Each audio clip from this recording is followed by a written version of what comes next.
What is DigitalOcean? Hello everyone, welcome to our channel. Let's explore DigitalOcean.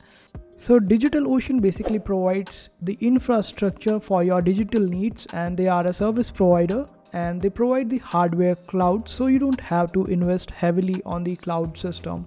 You can run your applications, your database services, you can run your applications of different kinds, and you can also run your websites or other stuff for your private entities, and you can also make your entity or websites or your servers public in case if you want to. So DigitalOcean helps you with that.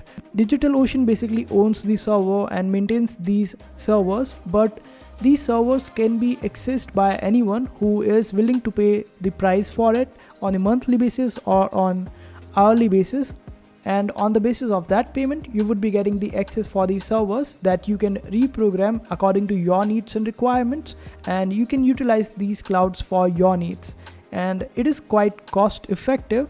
So this is why DigitalOcean is there to provide these kind of services. And this was the short tutorial on DigitalOcean. I hope this video was helpful. Make sure to hit that like button and also subscribe to our channel for more helpful videos.